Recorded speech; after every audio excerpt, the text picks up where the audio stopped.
This is beautiful. What is that, velvet? Peace and love is the key. You are now about to experience the J&J-Life podcast with your host, Reya'Sekhmet. But my name combines Reya, which means a connection to Ra. J&J-Life podcast. Please smash that like button. Peace and love is the key.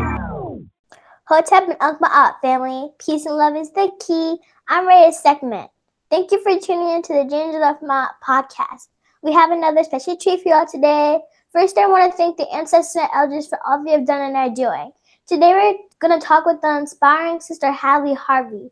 She is a passionate teenage social justice activist who hosts the podcast Advocacy and Adolescence. We also have Barbara sitting in on the discussion today. Thank you, Hadley, for joining us on this J&J-Life podcast. Thank you for having me. I'm excited to be here.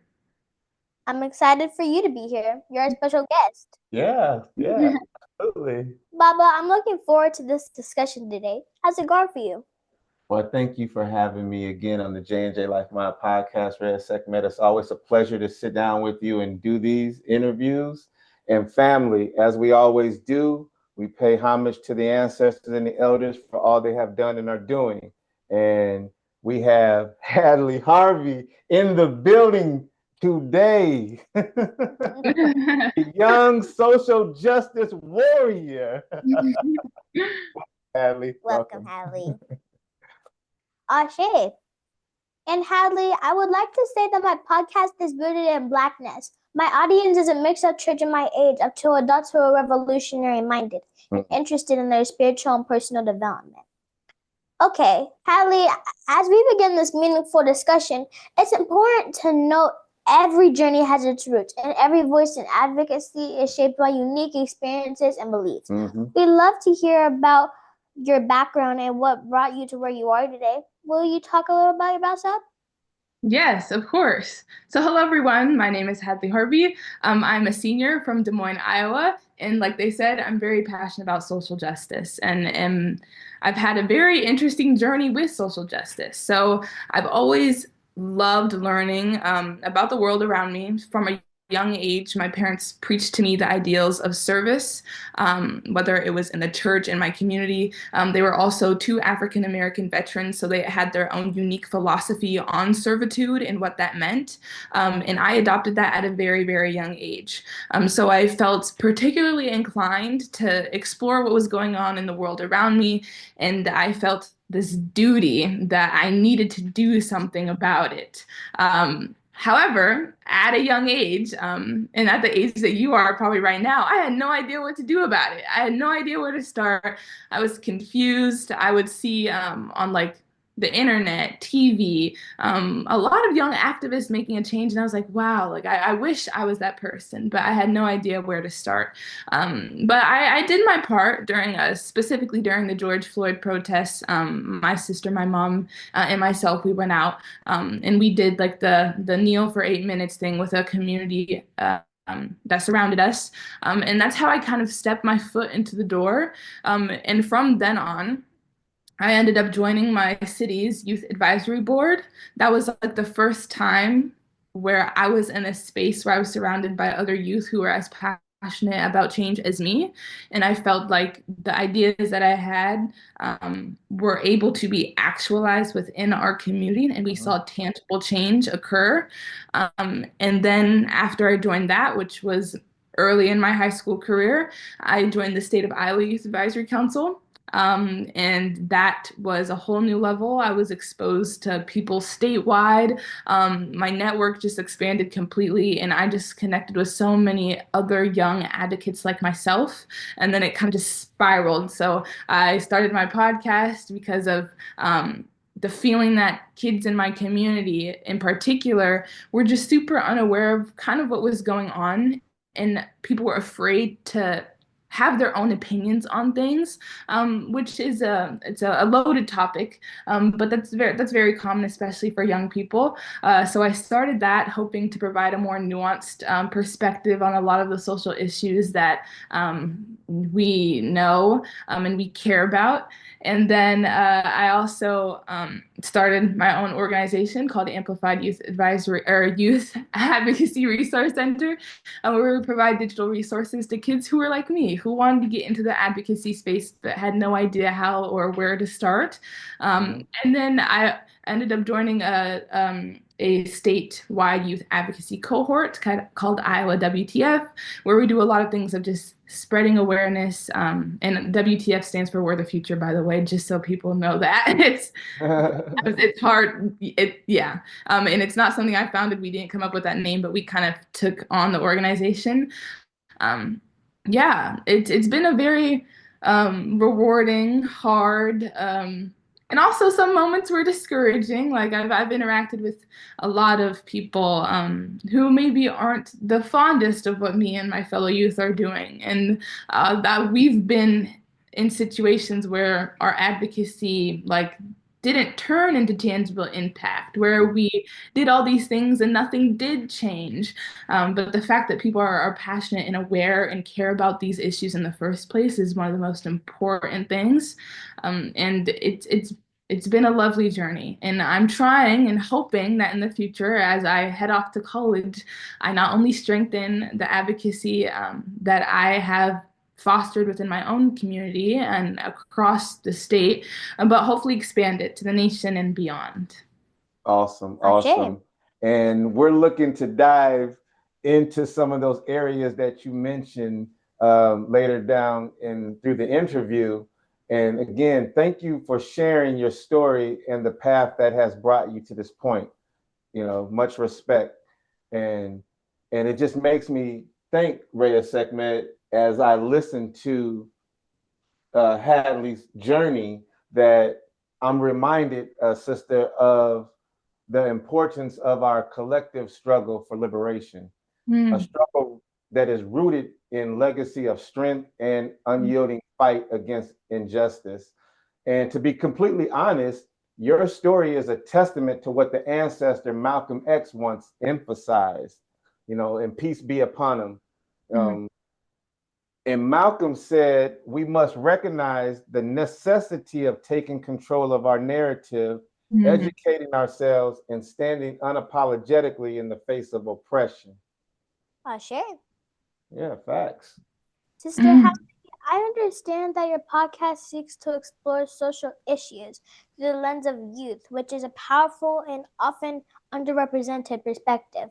For the benefit of the family and those who may not be familiar, can you first unpack what we mean when we say social justice? And second, what inspired you, or better yet, what ignited the fire within you to create your podcast, Advocacy and Adolescence? Wow.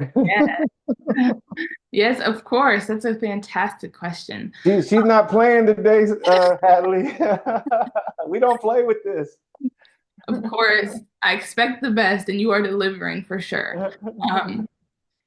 So social justice kind of encompasses a lot of things, but it's predominantly rooted in just like we as a society making sure that people receive justice. So meaning that they have equitable access to things that society, we as a welfare state, are supposed to provide. Justice in terms of mutual interaction. So racism, systemic racism as well. Justice in terms of what access people have to opportunity. Justice in regard to legitimately our justice system. So how people are penalized for ill behavior or actions. But really, social justice kind of encompasses everything that we wish was better about society, and then moving it better, improving it truly. I think some of the recent attacks that have been on social justice and social awareness is really disheartening, because society should want to be better for everyone, no matter what they look like, where they come from, ethnicity, race, orientation, none of that. So I think it's important that we highlight that social justice is not only a critique of where we as a society are at, but a call to action to improve it. So yeah, that's kind of what I believe social justice to be, and why I started my podcast was because I cared a lot about social justice. I cared a lot about seeing my community thrive, and firsthand noticing disparities within my own community, and feeling like there was a lack of critical thinking that was occurring. When I say a lack of critical thinking, us really like breaking down how society functions. If you know what this is, I'll explain it. Those social constructs. So they're constructs that we as a society build. They're not like natural things, like the natural order of how animals function, or like biologically, they're not natural. They're things that we as a society create. So like governments, social constructs in terms of patriarchal dynamics, those are perceived to be social constructs because they're not natural. We create them as a society. Right. And one thing that I felt like is we, especially as youth, weren't thinking critically about social constructs, about what was going on in our society. We weren't daring to have our own opinions, versus the people who are in power now. And it's an important thing. Like, I feel like something that you guys really emphasize is appreciating and acknowledging our ancestors. And I 100% agree. And it's important that we as a society think critically about what our ancestors were thinking about, because our ancestors were thinking critically. They were analyzing what was going on in our society and how we can improve the situation for many of our youth and people in general. And I think that I felt as though, especially within my immediate community and my peers, that really wasn't occurring. So I started the podcast to reach out to youth, and some people aren't youth that are on my podcast that are interviewed, but community leaders, but target the conversation to youth. Like, what is your thought on how this thing is impacting youth? And a lot of my fellow youth face barriers to thinking critically about these. They face barrier in advocacy, in making change.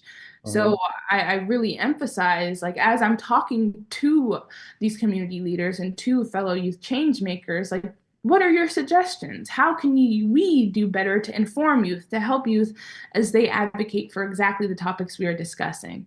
So that's really where the podcast was born out of. And something that I do along with the podcast is make sure that, like, our social media accounts, we're providing information, we're providing tips on how to approach this form of advocacy, or how to make little changes in your habits in order to make a significant impact on, say, our environment, things like that. So yeah. That's truly inspiring, Hadley. Your commitment proves that even the youngest among us can drive significant change.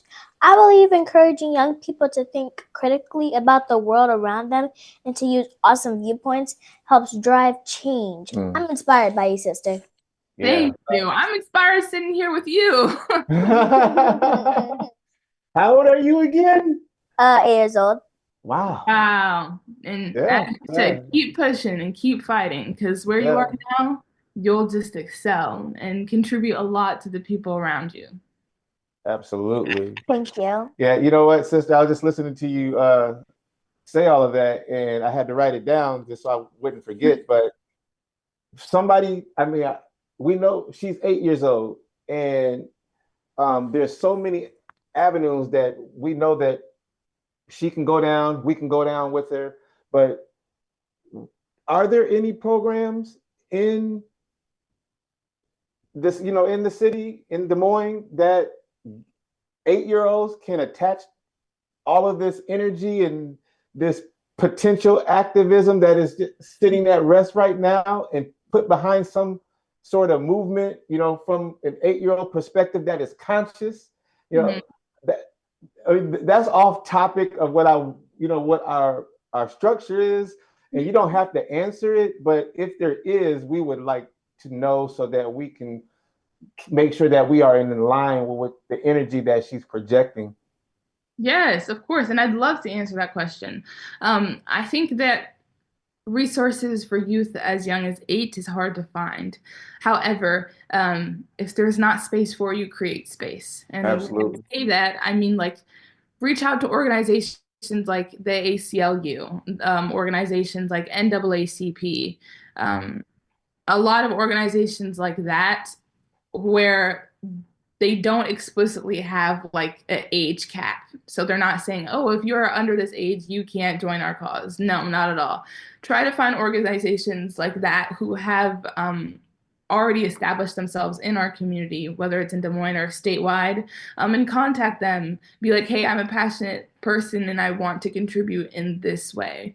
Or even better, have your own idea of how you would contribute to that organization and reach out to them and saying, hey, I would like to do this with you, and see what they say. I think a lot of people would love to have you on board. It may just look different because of your age, but there's always potential for something to occur. You just have to be diligent and kind of incessant in how you approach it. Obviously, still being gracious and kind in the process. And when you're older, a little bit older, there are also like programs specifically targeted towards like middle school and high school students. So like the Youth Advisory Board, for example, is targeted towards like teenagers, so as young as 13, and the State of Iowa Youth Advisory Council as well. But keep going now, try to put your foot in the door, and there are truly always ways to establish yourself. And it's a little harder, I would say, on a local level. Well, local level, you have more connections, but when I think about like the international advocacy realm, there are actually like a lot of places, because people love seeing young advocates on an international level. But if your passion resides in what's going on in our country, then I would say reach out to organizations with a clear intention, a clear goal, even just asking them, hey, what can I do? I'm passionate about this, and see their response. If they say no, they say no. Move on to the next organization or start something completely of your own, because you have the capability of doing that as well. But yeah, create. Exactly. Oh, sure. Yep, I appreciate you taking time and speaking to that. Much respect. You had mentioned your podcast. So, what would you say have been some of the challenges with managing your podcast, such as booking guests, ensuring the topics remain engaging, and that those topics are thought-provoking, your time, or navigating the logistics behind the scenes, stuff like that. Beyond that, how have these challenges influenced your growth, both professionally, personally, and as a voice for change? Yeah, that's a very good question. Honestly, logistically wise, my podcast journey has been pretty smooth and easy, I would say. Why? Because like when I did my first ever one, I kind of knew my approach going into it. So how my podcast is structured is it's like a mix of questions. I have a couple questions that I lay out, but it's like regarding a specific topic that the interviewee is like pretty well versed in. For example, an upcoming one that we have is regarding like music and how like hip hop and secular music has impacted like gun violence, gang violence, things like that. Kind of offering a unique approach to how we perceive that type of music, but in a way that's not like, oh, hip hop music is bad. No, not in that way, but kind of just like unpacking its impacts and how we can prevent that. And it's featuring a community leader who was into hip hop music and has his own nonprofit. And so kind of that structure within different topics. So like I have one on the environment, one on education. I find that really enjoyable and fun. So writing the questions is pretty easy to me. I use a mix of statistics, kind of to provide credibility to why am I asking you that question. And the rest of it is just them talking and talking, and they usually last a pretty long time. And I'm fine with them being longer. So I don't really do a lot of editing unless it's like particular moments where maybe they forgot something or they specifically asked me to edit something out. That's when I do like hardcore editing. And then I also use a website called Riverside. And so they kind of, it's like a podcasting website, but it really helps with like the sound quality because they like automate it or do whatever technologically to make Clean it up. Yeah, to make it sound really nice. So in terms of like meeting the people, setting up times, pretty easy for me. And also it's a lot of the people that I've connected throughout my advocacy journey. So I can contact them easier, like their text message away, and a lot of them know me already. So that part's been pretty easy, like logistically wise. The struggle that I've really found is like connecting with the youth, right? Because who really like, who do you know listens to podcasts like that? And Exactly. particularly like the age range I'm targeting, especially high schoolers. Oh, I'm so sorry. Especially high schoolers. That was a notification, but especially high schoolers. We're going with it. We're going with it. Like high schoolers, they they don't really do that. I've had like maybe one or two of my peers, well, some of my friends have listened to it because I'm the one doing it, but like random people that I don't know, it's hard for them to listen to it. That's why I really try to make my Instagram account somewhat engaging, like post content other than related to my podcast. Well, it's obviously related to the podcast, but like it's more centralized to social justice. Like, I don't know if you follow or are aware of like Instagram accounts like Impact, but kind of that approach where I'm posting information, quotes, things like that. But it's something that I also need to do better at because that's the hardest part. Like, especially junior or senior year of high school, I don't know if you'll experience this. They're tough years. They're very tough. And me trying to get situated for college has been very, very busy. So really managing like Instagram, like you need consistency. You need like a lot of reels, videos, like if you want engagement. It's a job in itself, sister. Yeah, Yes. it really is. So managing that part of it, because that's the part that'll really catch youth's attention, and that's the part that'll get them interested enough to maybe listen to a podcast episode. That's the real challenge. And I think like especially as my years gone on, it's been harder and harder for me to keep up with like the reels and things like that. However, when I did, like I had a surge where I was doing reels. I was like editing clips of the podcast, posting on Instagram. I was having like me talking about a certain issue as a reel, and my engagement was really, really good. So getting back into that and keeping up that consistency is the hard part, but it's something I'm trying to do better at. Absolutely, absolutely. Yeah, that's beautiful. Yeah, yeah, it is beautiful. And we know Reya'Sekhmet can speak to it, but we know very well everything that you're saying when it comes to some of the challenges of managing the podcast. It's all that unforeseen extra stuff that can really take a lot of time, and it kind of takes away from the activity of the interviews or just putting the information out there because you have to cut it. You have to, well, not in no particular order, but you have to review it. You have to edit it. You have to clean up the sound. You have to post it on different platforms. Then you have to continue to post it in, like you said, consistency. And it can be overwhelming at times, And I would just say that, and I'll just speak out here to the family, to the listeners, and that is in a world where youth voices often get drowned out by the noises of older generations. Sister Hadley, your initiative stands as a beacon of hope and change. I'm definitely inspired by you as well, because the things that you have said thus far, we are experiencing, right, Reya'Sekhmet? Exactly. Yeah. So Hadley, reflecting on pivotal experiences can often reveal the true essence of our purpose. My question is, what has been the most powerful moment that ignited your revolutionary spirit to speak truth to power? That is a hard question. There have been moments where I've been affirmed that I am doing what I'm meant to do. Like randomly, some girl came up to me and she was like, "Yeah, I've listened to your podcast." I was like, "Oh wow, that's so nice, thank you."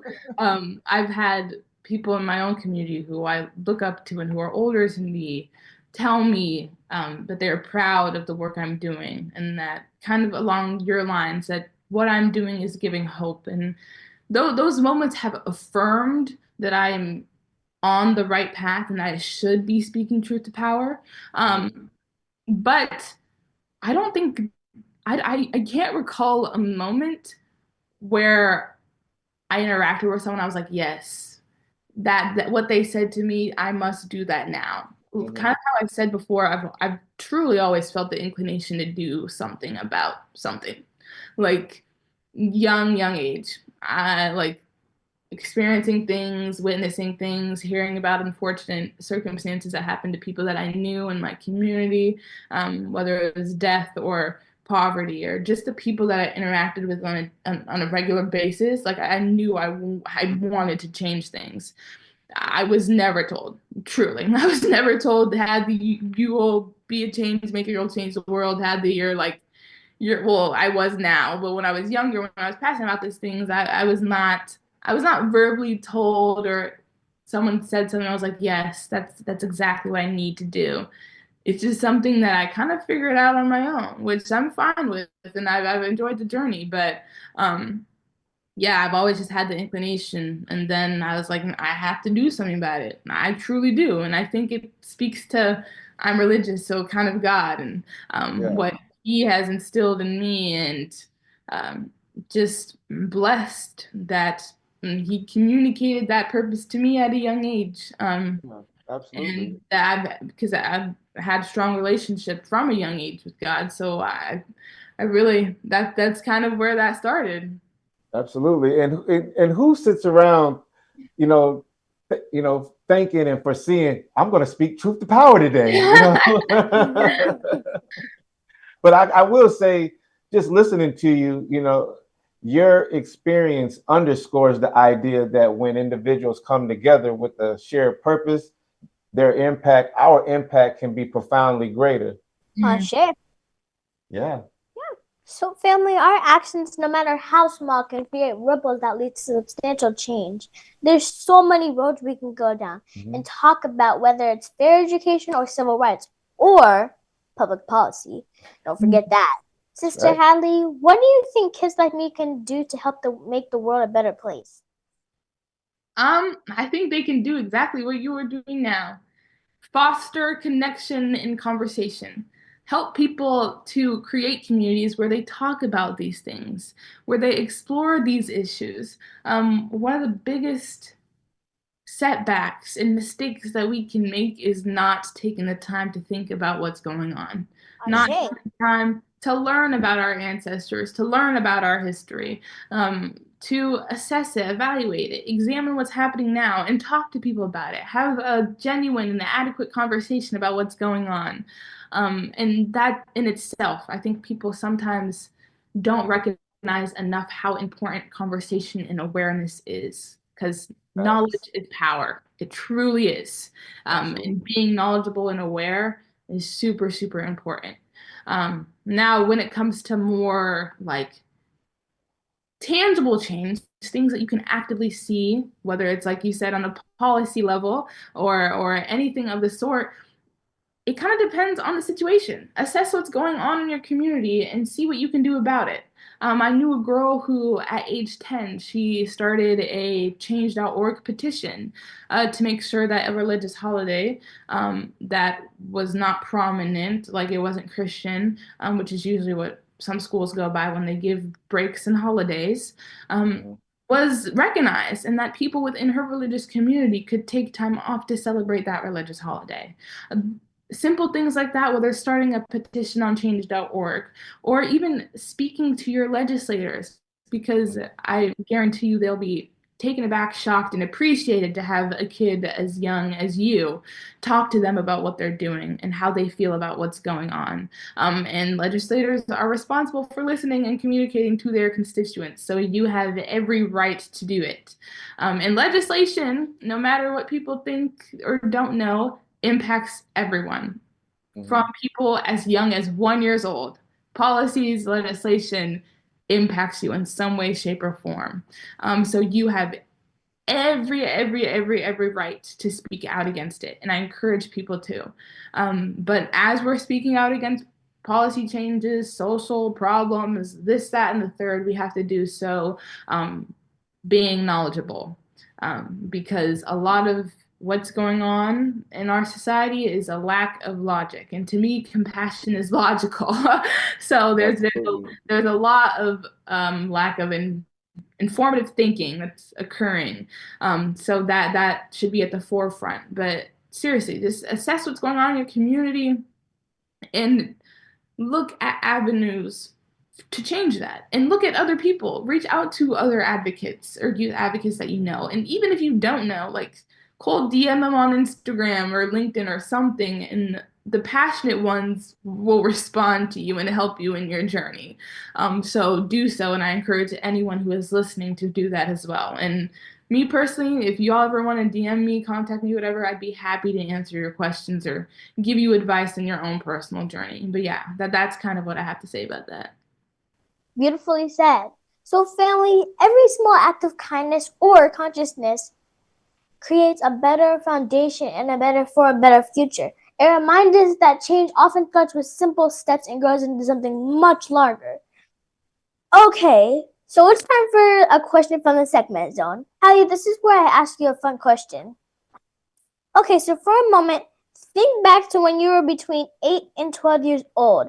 I would say that to say, since I like necklaces and charm bracelets, each charm feels like a piece of my personality. What was your must-have item at that age that made you feel cool, and how does that compare to what's important to you now? That's a great question. I think during that age, there was two things I was really interested in, and that was sparkles and shoes. So my grandma would gift me usually like every Christmas a new set of shoes, and oh my God, they were sparkly, high tops. Like, I loved those types of things. So I think that my charm bracelet would hold a charm of a sparkly shoe, specifically like Jordans or something like that. So like a streetwear type shoe. And how that relates to me now is, I think it kind of shows my personality. I still really like sparkles, and I still love streetwear and things like that. I think one thing that I hope everyone considers and acknowledges is that our identities are made up of a lot of different things. While you are an activist, you could also be an artist. You can also be into science and tech. Like, you can be in into whatever you want to be into. And at the age, I was probably interested in changing my community, but I was also interested in sparkles, in wondrous childlike things that I should and deserve to be interested in, because I'm a kid, and that's okay. Exactly. Everyone, no matter your age, like, advocacy is very hard. It's very draining. It feels like a constant battle of fight and fight, and it can get rough. And it's important that we take time to appreciate other things in our life, to appreciate sparkles, to take time to be a teenager or a kid or an adult, like, truly. So I still love sparkles. I still like my shoes, but I'm more mature now. I'm more aware. But at the same time, I'm trying to live up my teenage years to the best, because I will never get them again, while also being diligent in my advocacy journey. So, yeah. Yeah. You can relate to the sparkles, right? Sparkles and glitter and all that type of stuff. Especially stars for chains. That's right. Like little chain bracelets. Like, you have a necklace or a bracelet, or you also have the charms that go on the bracelet. I like those little star things that are see-through, that with different colors. Yeah. Mm-hmm. You're gonna make any of your cousins or your mom or your nana, you're gonna make more bracelets and charms for everybody again this year? Probably 100,000 more. 100,000 more? Whew. That's gonna take a lot out of your mom's piggy bank. So, sister, and you may have touched on this before, but if you did, then forgive me. But how can young activists navigate the challenges and resist the pressures from those who may not understand their cause while staying true to their beliefs? That is a good question. Advocacy is hard. You are going to face people who are going to completely oppose your beliefs. You're going to face people who may tell you to stop.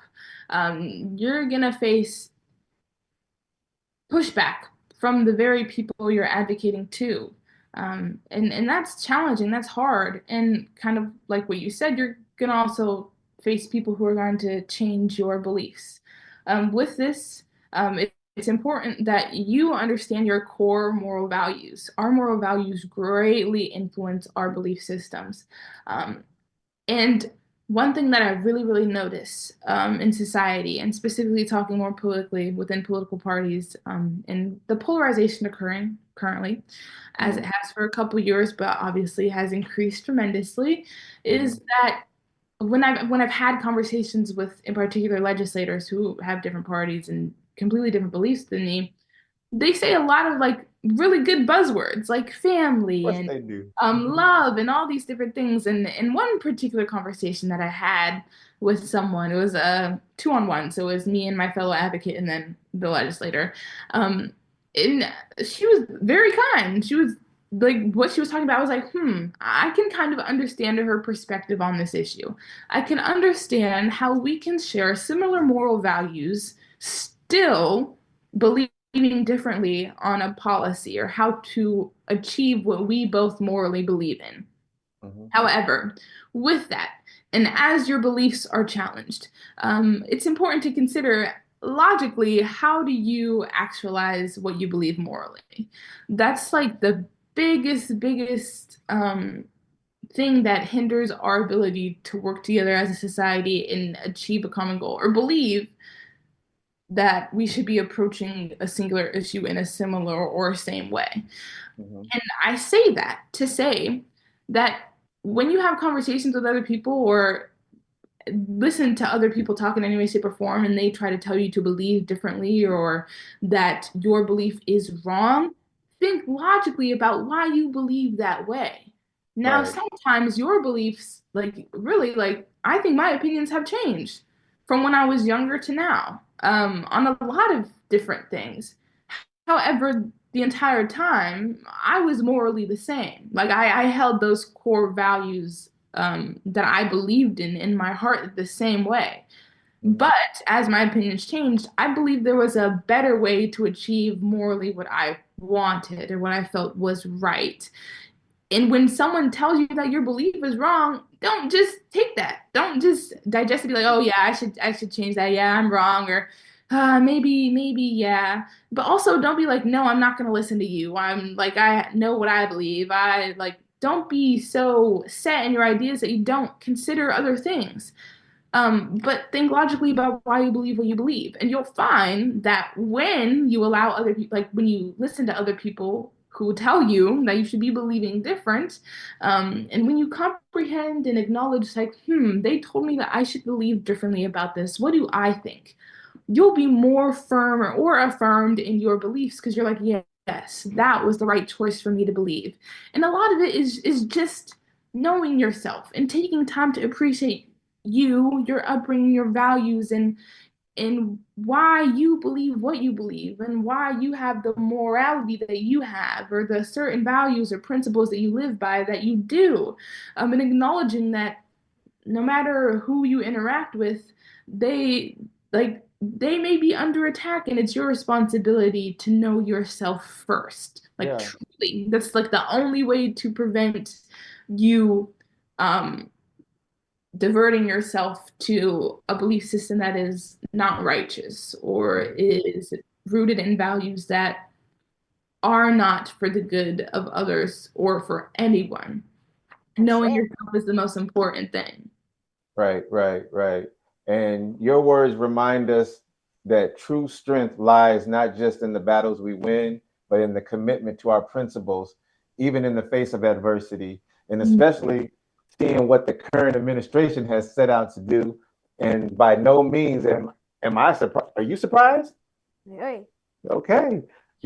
But for the sake of this conversation, seeing this administration take significant steps to roll back initiatives tied to Black Lives Matter and diversity, equity, and inclusion initiatives. Just for an example, the administration has issued executive orders to terminate DEI programs across federal agencies, citing them as illegal and immoral discrimination. This includes removing DEI considerations for hiring, promotions, and training within the federal workforce. Additionally, federal contractors are no longer required to implement affirmative action programs, and agencies have been directed to discourage DEI practices in the private sector as well. So, yeah, right? Yeah, Baba. That leads me to my next question. Sister Hadley, as we reflect on challenges of staying true to our principles in the face of adversity, especially within the recent rollbacks in the initiatives like DEI, how do you think young activists can adapt their strategies to continue pushing for equity and justice? What lessons can we draw from history to guide us in this moment? That's a fantastic question. I'd like to preface with saying everything that's going on in the administration right now is absolutely rough. It's rough, truly. Like it's terrible what's going on. And the rollbacks on everything that our ancestors fought so hard for us to have, and how we kind of have to relive that, how we have to fight for all of this again, and we have to keep fighting for it. And it kind of reminds us that the fight is never over, and that it's about maintaining the rights that we had and have. Now, in regards to what we can do and how we can adapt our strategies amidst this time, it's important to first consider, what does DEI encompass? That can vary by state. I know personally, a couple weeks ago, I was actually at our state hearing about a DEI bill and spoke out against that. In our specific state, we categorize DEI as things like implicit bias training, social justice, our city commissions, and like municipal organizations, like they're not even allowed to talk about those types of things. And it's truly disheartening.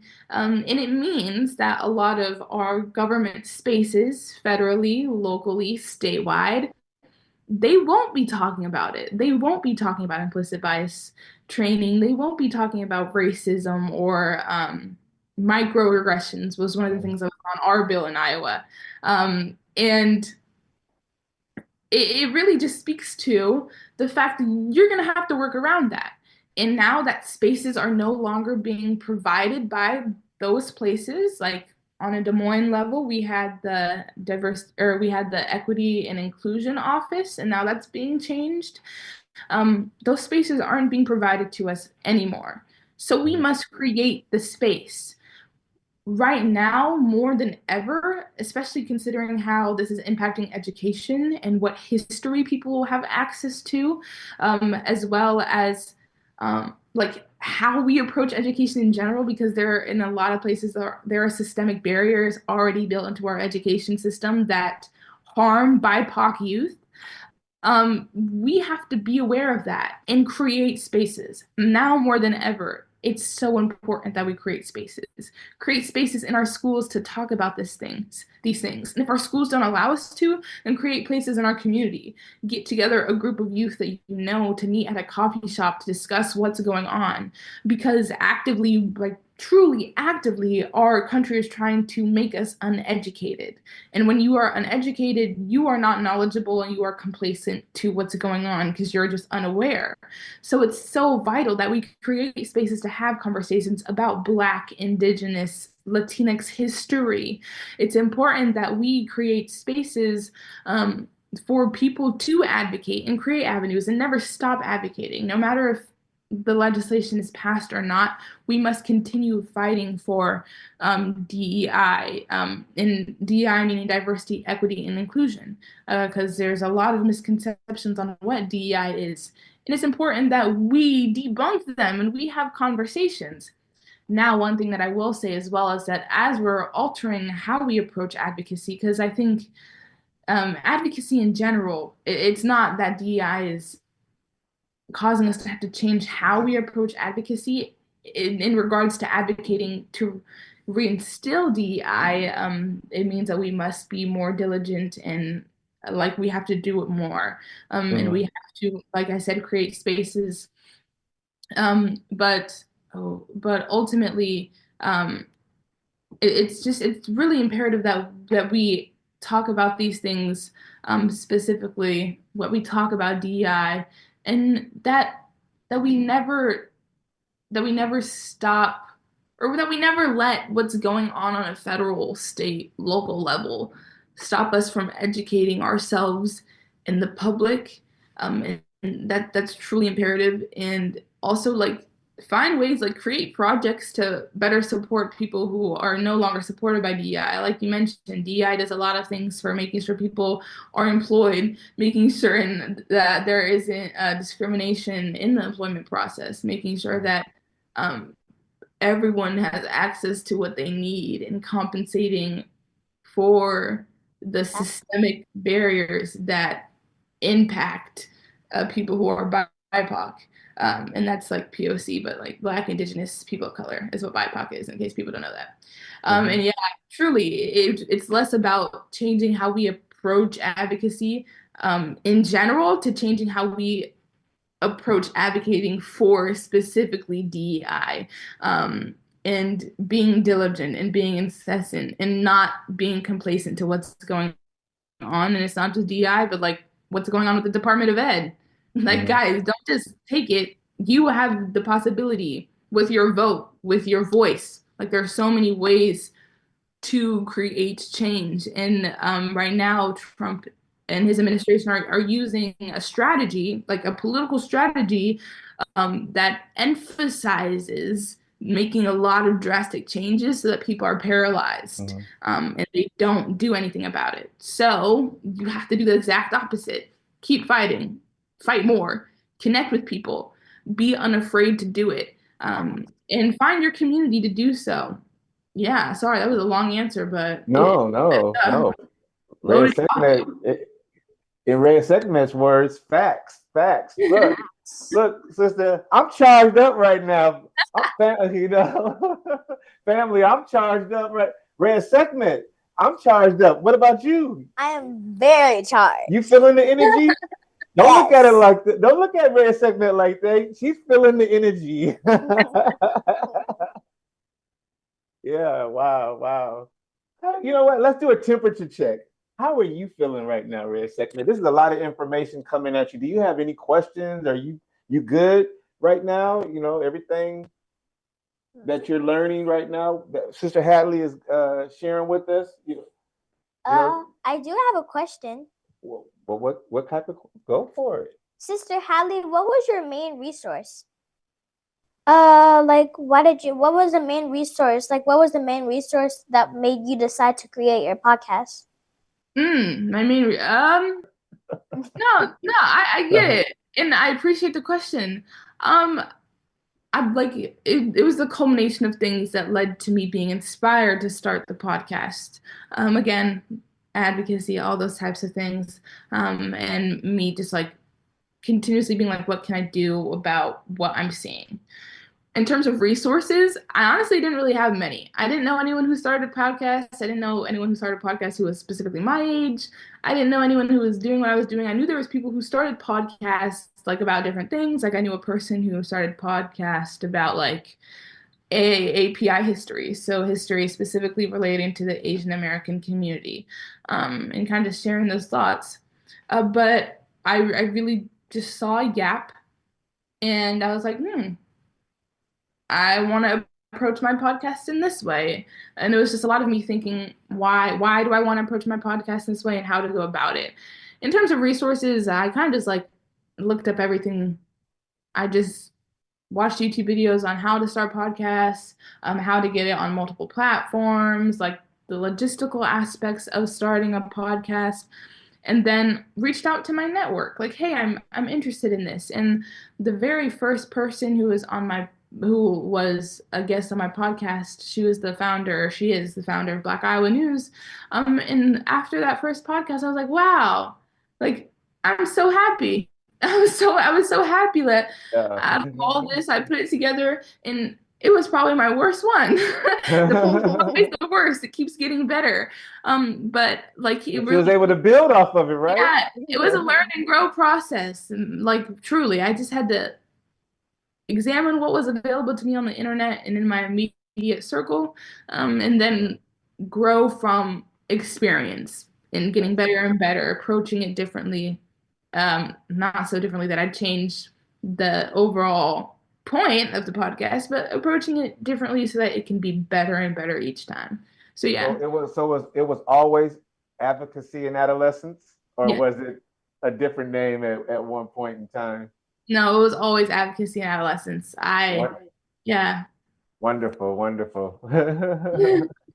This leads me to my next question. And Sister Hadley, this is not just on you to answer, but with all the different moments we have for fighting for social justice, how do we make sure that these moments don't just be moments, but moreover, transition into movements?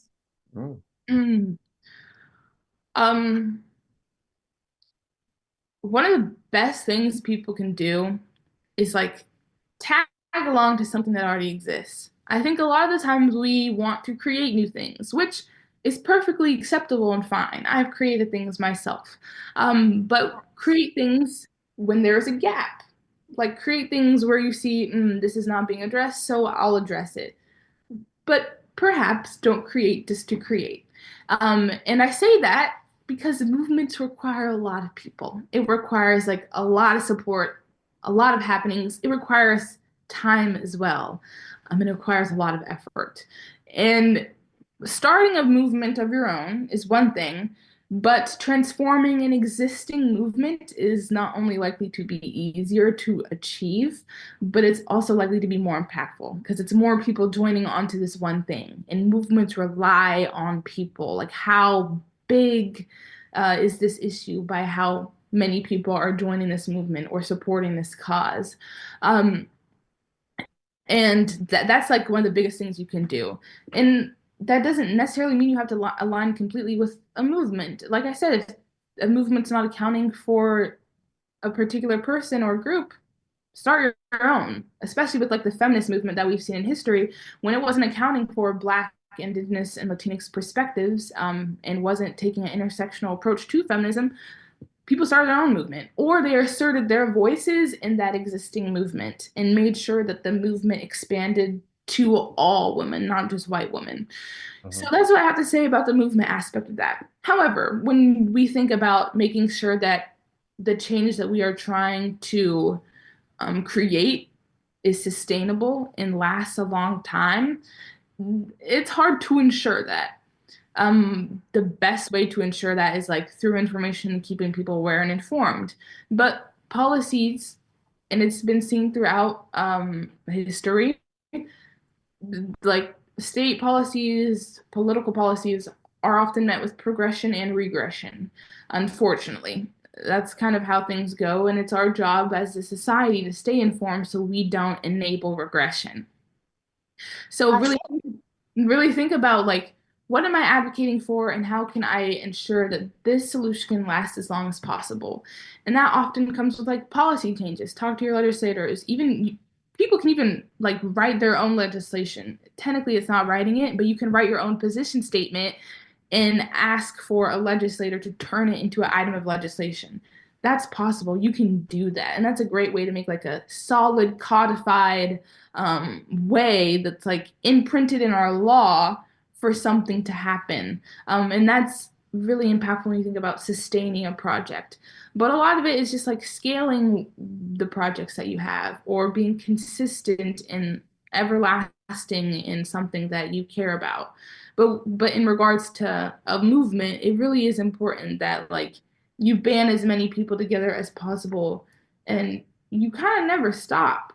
Although like the civil rights movement had its era, people are still advocating for civil rights every day. And it's really, really about connecting with people, asking people, do you care about this issue? Okay, then join the bandwagon. Come along with me. And trying to reach as many people as possible and communicate with them, hey, this is the issue. This is what myself and these other people are trying to do to curb the issue. Come on, let's do this together. Let's try to find ways to do this together. And when people like see, yeah, I agree with you, that's a problem, they're going to want to join the movement. And that's how movements become big. So it's really about like networking with people, inform the public, inform your friends, and get the movement that you're trying to create out there and band together with people. And that's how everlasting change happens. And that's how major changes happen. And then people in the future are like, I saw what those people did in the past. Let me keep that energy up now and forevermore. Mm-hmm. Mm-hmm. Mm-hmm. How about you, Baba? What's your thoughts on the question?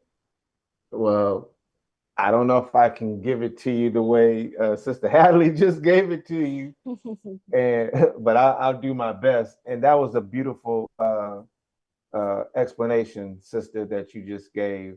I'm just glad to be in the room, soaking up some of this knowledge and, in my own words, soaking up this game that you're giving us today, and that you're speaking all this information into us. So I hope the family that is listening out there take heed to this information that Sister Hadley is putting down, because no one's going to do this for us, family. We got to get out there and do it ourselves.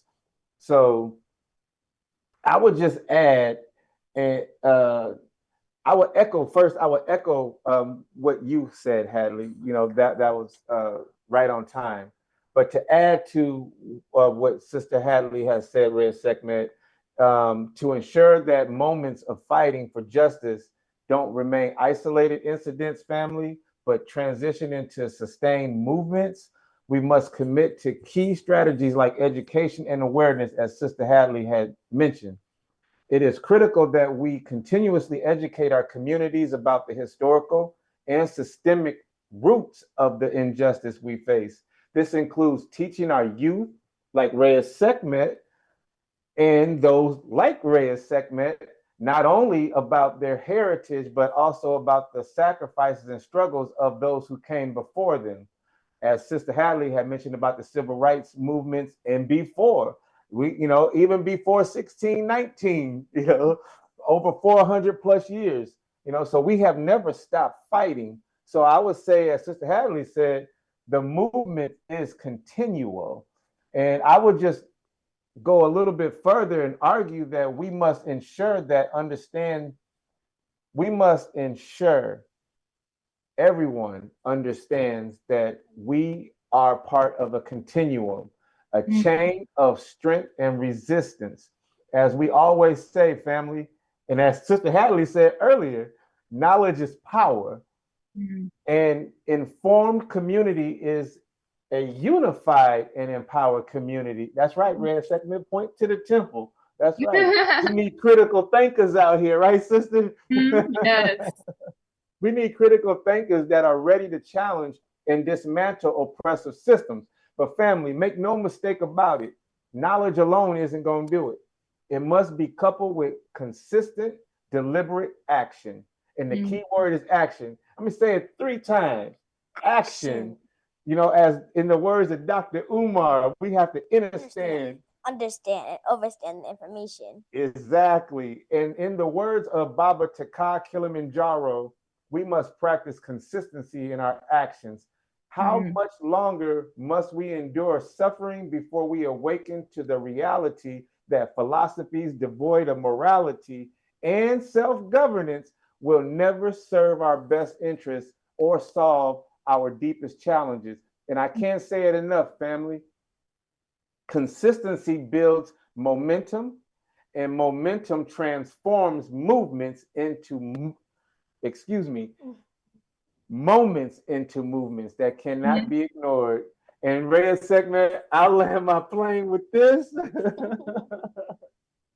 Let's not overlook the extraordinary work being done right now. Sister Hadley stands as a shining example of how one can lead with purpose and passion. Family, I urge you to get to know this sister and the vital work she is doing in the field of justice and advocacy. She's a beacon of hope and a reminder that movements are carried forward by individuals who dare to act. We almost tipped over the bar there. Yeah. Facts, and I see that you had a lot to say, Barbara. A little bit. A little bit. So wait a minute, hold on. You laughing right now, Reya'Sekhmet. But how about you share with Sister Hadley and the family, for that matter, what your understanding of what it will take to make sure a moment is not just a moment, but it is actually a movement. Right, sister? You know, you want to hear what her thoughts are, right? I do. That's fair. But the family knows I don't shy away. I'm not scared. Okay, so if we don't want moments where we stand up for what's right to just disappear, we need to turn them into something bigger. Like a movement that keeps going and helps more people. So think about it this way, family. It's kind of like planting a seed. First, you have to learn how to take care of it, like watering it and giving it sunlight. That's like learning about what's unfair and understanding why it's happening. Then you need friends to help you take care of it so it can grow into a big, strong tree. That's like working together with others who care about the same things. And guess what? Even if bugs or storms try to mess up your tree, you don't give up. You keep taking care of it because you know what? That tree is important. And someday it's going to give shade and fruit to everyone around it. And like you, Baba, I'll let my plane with this. So family, come in a little closer. Just a little bit closer. If we want justice to grow, we have to keep learning and working together and never giving up. No matter what, we won't stop. We won't stop. Sekhmet is not playing today. So, you know, sister, you know, we take the information very seriously, but from a perspective of the youth, we try to mix in a little bit of facetiousness, a little bit of comedy. You know, I find that sharing information and putting it in a story helps the younger listeners absorb the information and stay engaged and stay in tune with what we're talking about. So, you know, pardon us as we try to have a little bit of fun with it as we have this discussion. No, I love the analogy. That was a great one too. Yeah, exactly. You know, sometimes I sit here and I forget that I am part of the show. You know, I'm her special guest in some aspects, and I get lost in the awe of what she does. So, you know, I can be a fan at sometimes. As you said.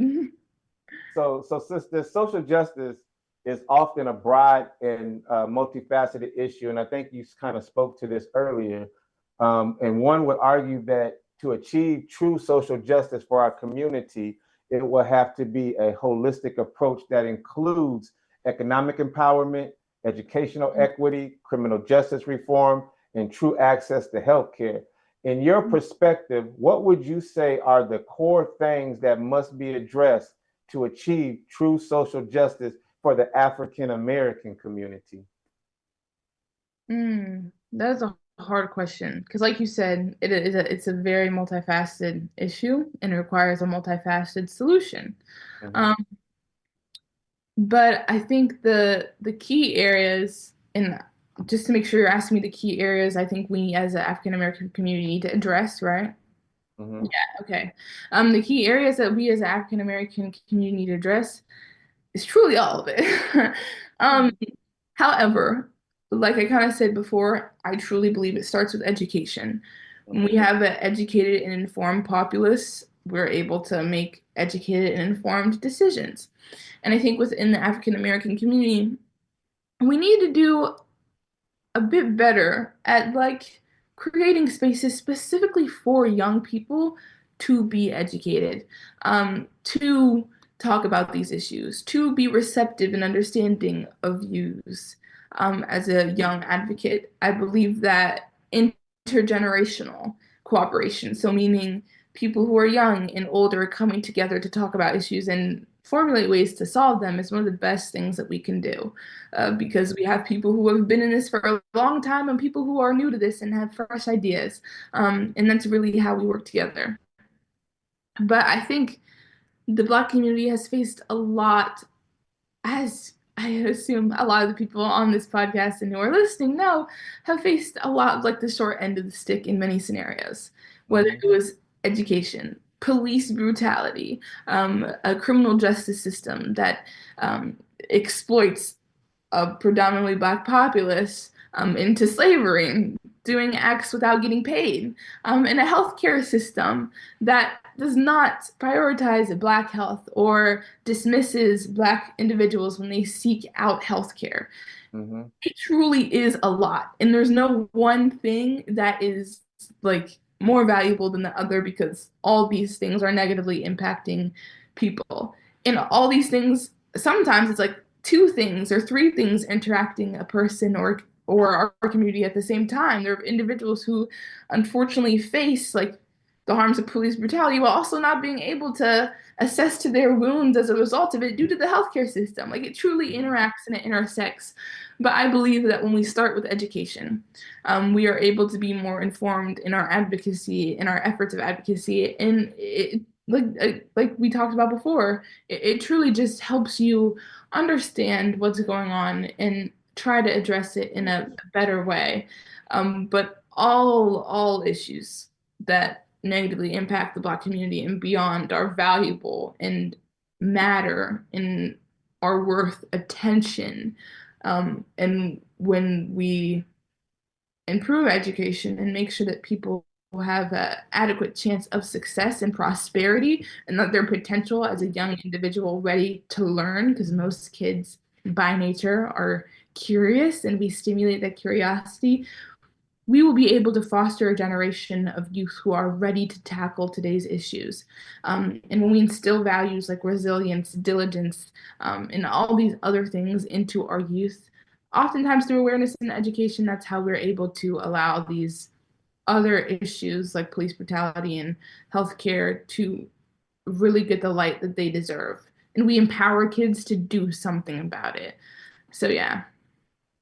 Yeah. Teach, Sister Hadley, teach. Thanks for sharing your thoughts. Thank you. We often find strength and inspirations in those who came before us or walked beside us. Hadley, who would you say are some of the influential people you have inspired on your journey? Who I have inspired?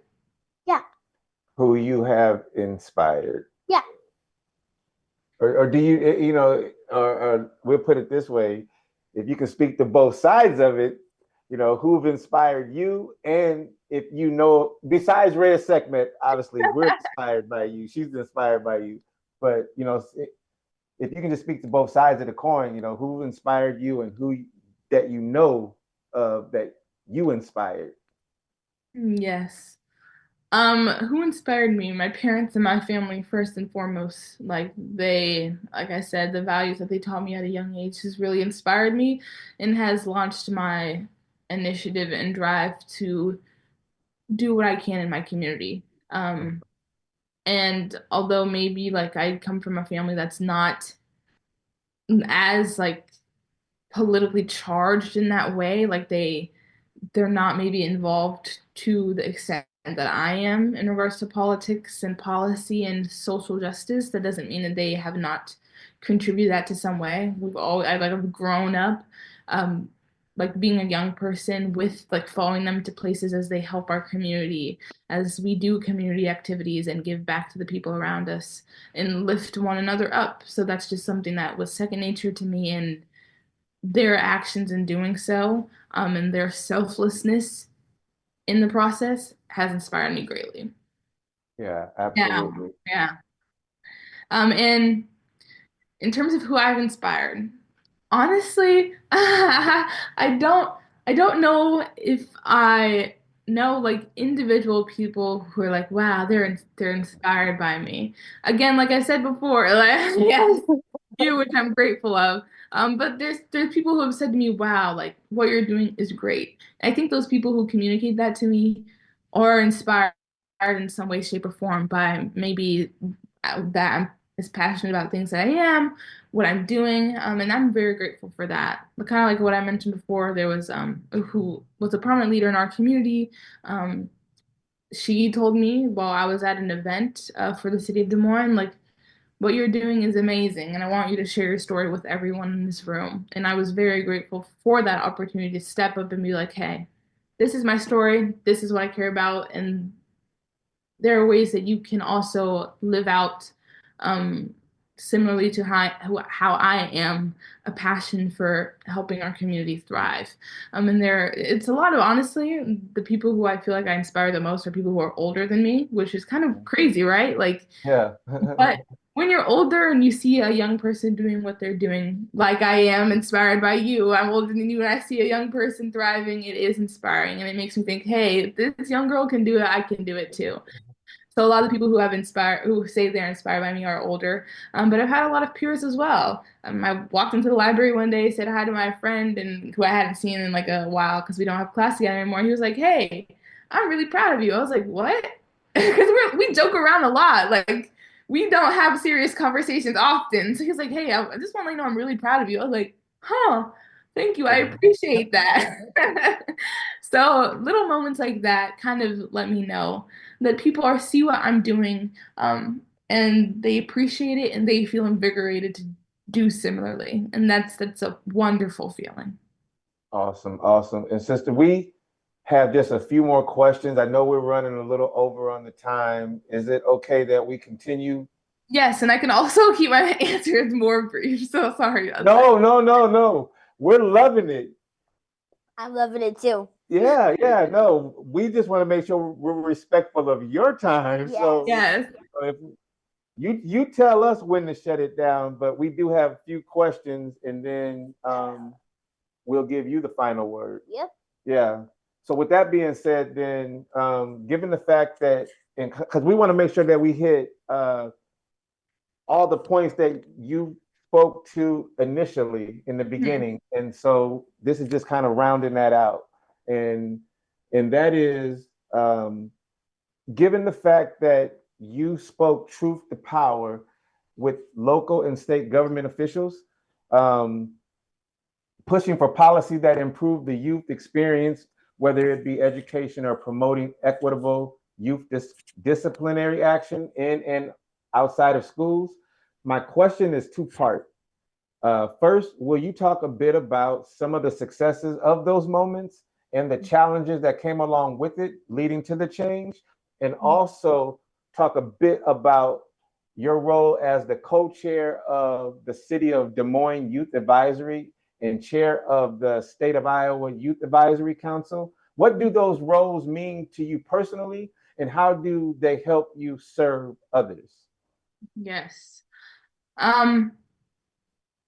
So first, I'll start off with I shared this in my initial story, but those two opportunities were really pivotal for me in providing me a space to actualize some of the ideas that I had in improving our community. So on a city level, the City of Des Moines Youth Advisory Board, a lot of what we do relates to, like I said, our city. It's less, we do suggestions to our city council and our mayor. However, it's more of like working with our more executive branch people. So last year I did a lot of work for our resource fair, where basically we hosted a community event where we brought in a lot of different organizations to provide resources in like a kind of a fair, like a booth. I don't know if you guys know what I'll Make Me a World is, but kind of how they have a lot of those booths set up and kids walk through and they're like take a flyer or talk to different people. We had our youth simulation where we walked nonprofit leaders through what it's like to be a youth, and they experienced the barriers that youth face in seeking out resources from local organizations.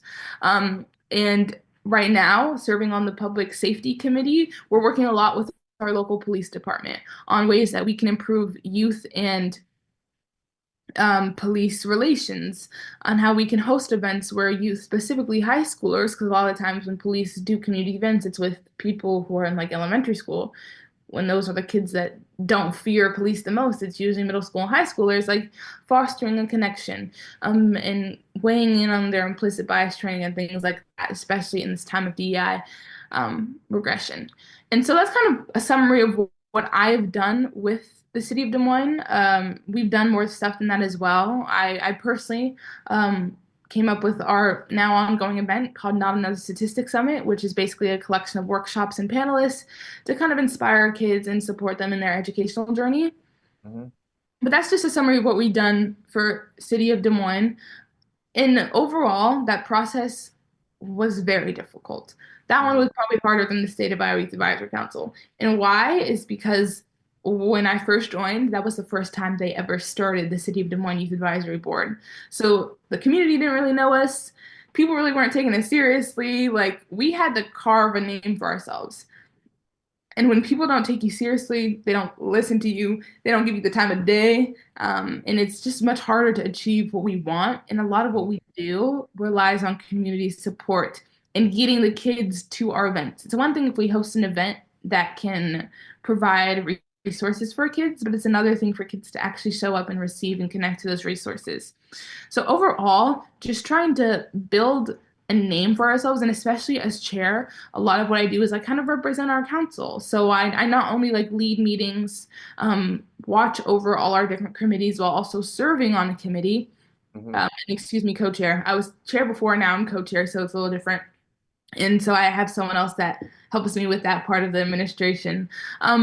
But it's really just like taking initiative, and that's what I've really done as chair, is try my best to take initiative to make sure that we are making a name for ourselves in the way that allows us to best support our community, build our network, like gain support from our council and our mayor, really just do what we can to ensure that we're making the impact that we want and that we are able to turn our ideas and our events and our programs into reality and actually help people.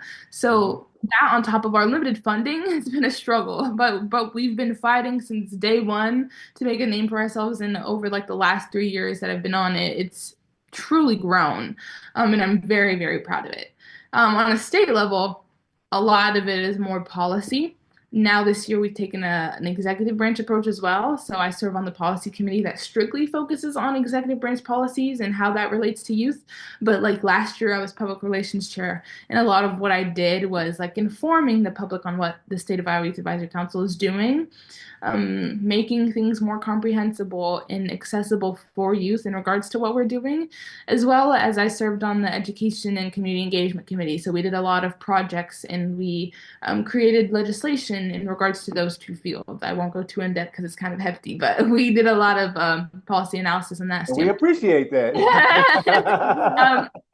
Basically, we wrote position statements on issues that related to education and community engagement. One of them was making sure that all school councils, school boards in the state had youth liaisons.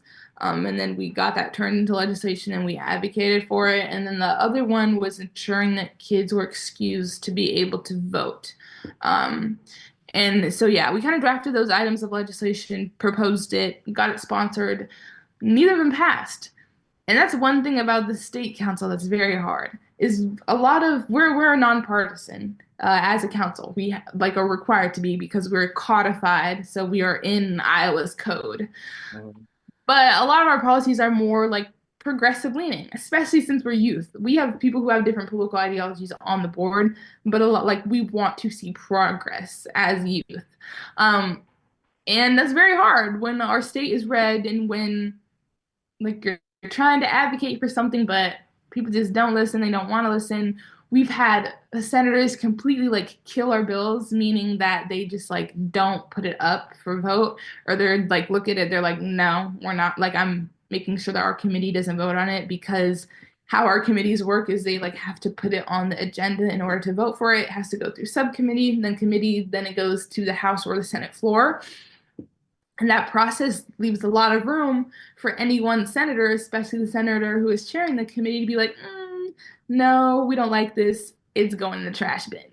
Exactly. And we've had to deal with that a lot. We've had to deal with people not listening to us. Truly, it's been a journey. We've had senators send like crazy mean emails to us when we're trying to contact them about our issues. And it's rough. And as chair, like, I kind of operate in a similar role as I do on my city board, but I like oversee a lot of what we do. And I like communicate with all the committees, and I hear about all the different struggles that all our 21 members are going through. And it's kind of laughable because like, what else can you do? I'm not gonna be like insanely mad about it or put my energy like rage, but you have to learn to laugh at these situations and acknowledge like kind of how the lunacy of it all.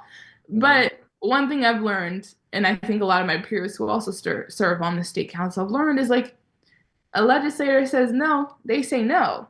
That doesn't mean we stop. One of our bills, like we have tried to pass for like maybe 4 years, and it's still going. We're still trying to get it passed.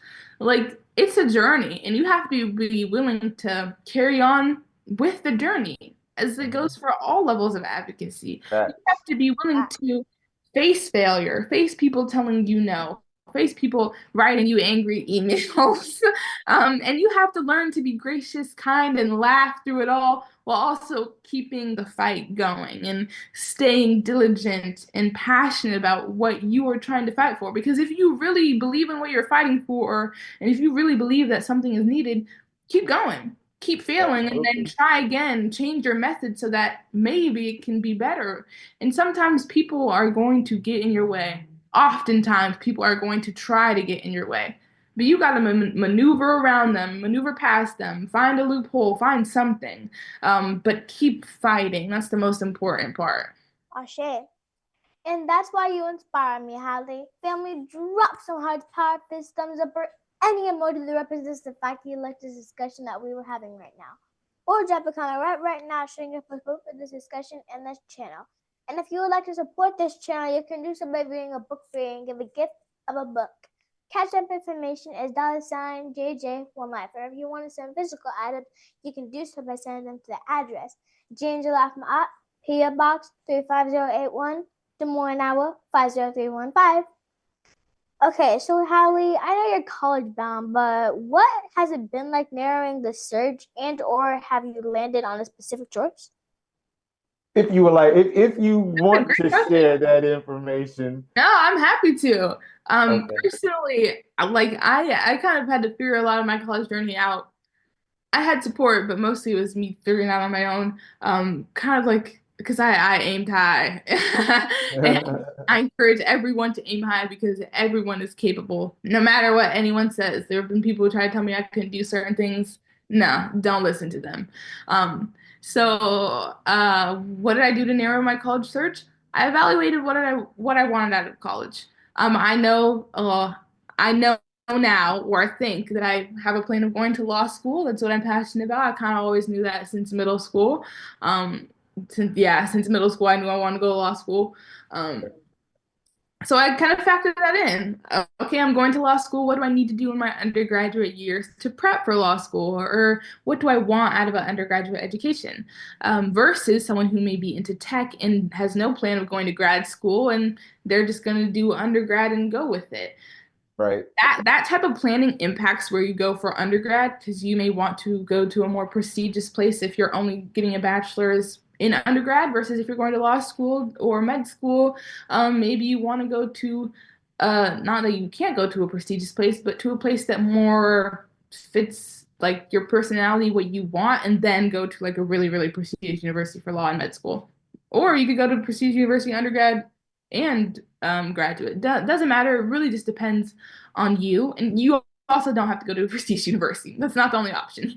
Exactly. It truly is you, your goals, and what you want out of college. I actually don't know what college I'm going to yet. My acceptances and responses have been just now rolling in. So the other day I received some college news, but yeah, it's taking a bit of time, especially if you apply out of state. A lot of them won't let you know until March and April, which is kind of anxiety inducing, but it's life. But truly just think about what you want out of a college. Do you like small places? Do you like a big place? Do you want a smaller teacher to student ratio? So meaning that you have like a smaller class size, so the learning's more interpersonal. Do you want a place on the East Coast, Midwest, West Coast, the South? Do you want to go to a HBCU? I have a lot of brilliant friends that are going to HBCUs and love it.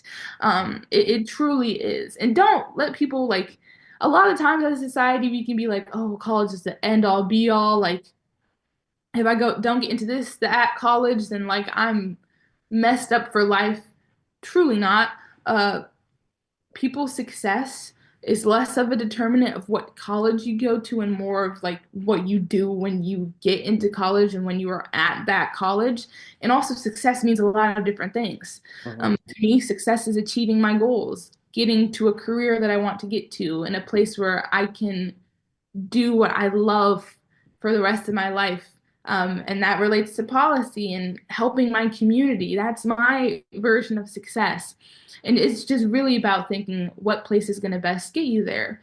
What school is good for your major, because there are a lot of schools that like maybe are good in general, but aren't necessarily good for what you want to do or don't have your major. What school has a strong network and is going to support you and help you as you seek out careers and internships. It's really, really just evaluating the nitty-gritty of schools and not letting society tell you you have to go to a specific place. You don't have to go to Harvard. It's okay. And if you want to go to Harvard, great, fantastic, do it. You got it. And if you don't, that's fine too. That's perfectly okay. It's truly about what place works best for you and what place you're going to succeed at. Beautiful, sister. Thank you, Sister Hadley, for helping us understand what social justice means. And family, for our young listeners out there, imagine a big, beautiful playground where everyone is supposed to have fun. But one day, some kids notice that swings are only on one side of the park and slides don't have enough room for everyone to play. Some kids have lots of toys while others don't have any at all. It's not because they did anything wrong, it's just the way things were set up. Now, social justice is like a group of kids coming together and saying, this isn't fair. Everyone should have a chance to enjoy the playground equally. So they start sharing toys, building new slides, and making sure swings are spaced out so no one feels left out. Social justice is about making sure that no matter who you are, you get to play and have fun and feel included just like everyone else.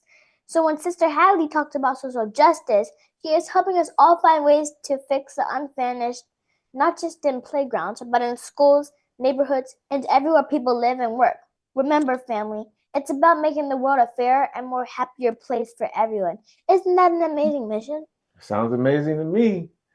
You know, I love how you, so what are you trying to say, that Sister Hadley and I are speaking 30,000 feet in the air and the 8 to 12-year-olds is not getting it? Yeah.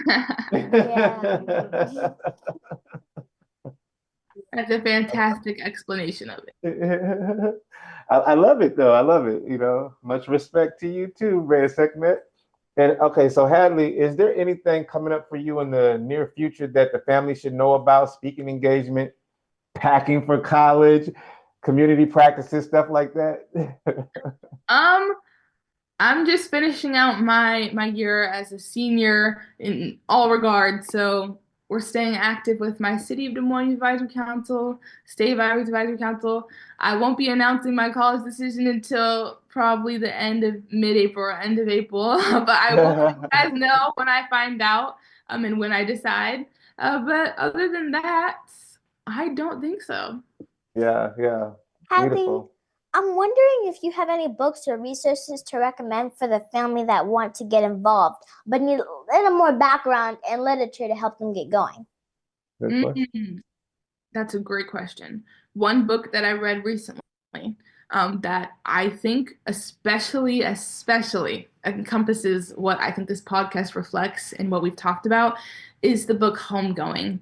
I truly cannot remember the author's name. I think it's Ya something, last name I can't remember, but it's called Homegoing. And the reason that I think it really applies to the conversation that we had is it basically takes us through the two ancestral patterns of like two different families. So like the book, each chapter is a new person and it's two family trees. And they're sharing different stories, and each story encompasses the ideas of social and systemic pressure, as well as generational solidarity, learning from our ancestors, and ensuring that what our ancestors did is reflected in us. It truly does. And I thought it was a fantastic read, and when I read the last chapter, I was like, wow, this really speaks to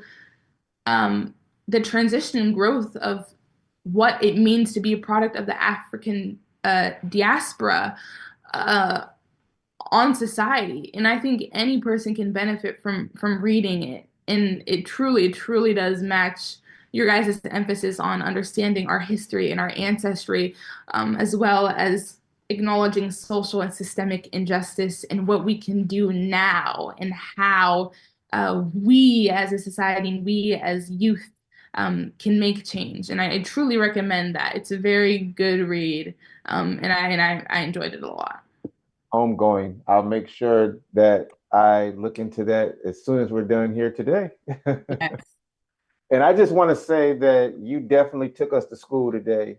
So thank you for your participation. Reya'Sekhmet actually was doing research and learning about social justice and learning about all the tools and intricacies that one needs to have in their toolbox if ever having to stand up and lay themselves down if necessary. So thank you for that. And if you don't mind, I got just one thing to say. Can I? Go ahead and take the floor. I have one more thing to say too. Well, okay. So Hadley, if we or our listeners, and you may have mentioned it before, but this is where I just wanted to see if anyone had more questions about social justice in the future. How can one get a hold of you? And do you have a Cash App or some way for the family to support your endeavors? Yes. You're going to college, you're going to need. Yes. Yeah. In terms of contacting me, you can contact me through LinkedIn. It's probably one of the best bets because I'll probably respond to it better. And it's just Hadley Harvey on LinkedIn. You can search me up and you'll find me, and you'll see my face in the profile picture. Say it one more time. Hadley Harvey on LinkedIn. That's it. And one more time for the family. Way in the back. Hadley Harvey on LinkedIn. You guys can message me there, and I'll probably I'll make a promise to respond to you. And you can also follow my Instagram for the podcast. It's at advocacy.and.adolescence. And that's on Instagram. Please follow. Stay up to date with what's going on there, and you'll probably from that account just see a ripple of other accounts and things that I'm involved with on an advocacy level. So if you could follow that as well, that'd be fantastic. In terms of Cash App, I don't have a way for you guys to send me money. But I mean, if you're interested in supporting the journey, you can always message me on LinkedIn and we can figure something out. And I would be the utmost grateful. But yeah, that's how you can contact me. Absolutely. Absolutely. Hadley, I have a fun question. Yes. If you had the smartest computer in your hands, but you can only research one thing on it, what would you research? That's a great question. If I had the smartest computer, honestly, because right now I'm in like a surge of interest in like science and technology, which is very crazy because I'm a humanities person through and through. Like I love literature and all that stuff. I'd probably research something regarding our environment and what like scientific or technological methods can be established or done, or how I can create a project that would improve our environment. And yeah, I think I'd research a lot more technical stuff that's harder for me to digest on a regular basis, but something more out of my comfort zone. And maybe the computer can explain it to me better so that I can better understand it. Yeah. Now that you know a little more about Sister Hadley and her journey of becoming and her knowledge on social justice, which is a beautiful story, please support Sister Hadley by following her on all social media platforms and our podcast, Advocacy and Adolescence. Her information is also in the description below and embedded in this video. Hadley, you have the final word or message you want to share with the family. What do you want to share? Go ahead. I want to say, first and foremost, you listening to this right now is an indicator in itself that you care about what's going on. And I encourage you to never stop caring. Care about your neighbor, your friend, yourself.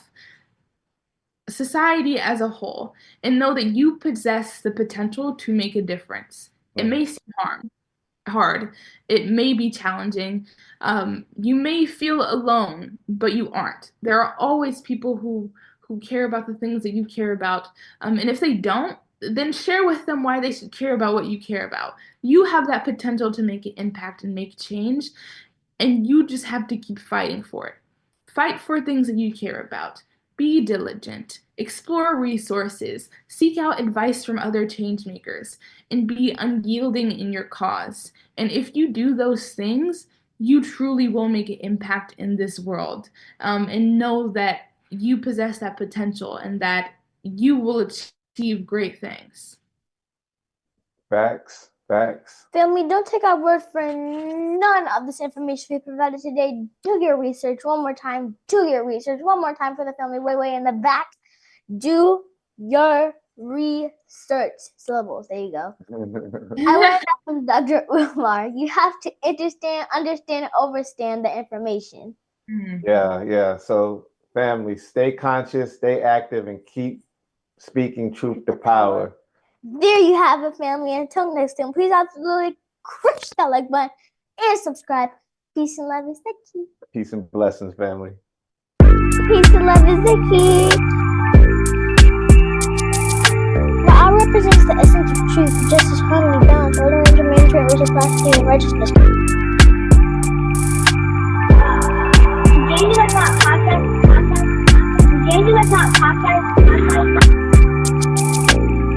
J&J-Life podcast was created to give the family a place and platform to embrace their spiritual awakening and consciousness. J&J-Life is dedicated to showcasing the beauty of our culture, educating our people and those that want to learn this work. Please smash that like button. Peace and love is the key.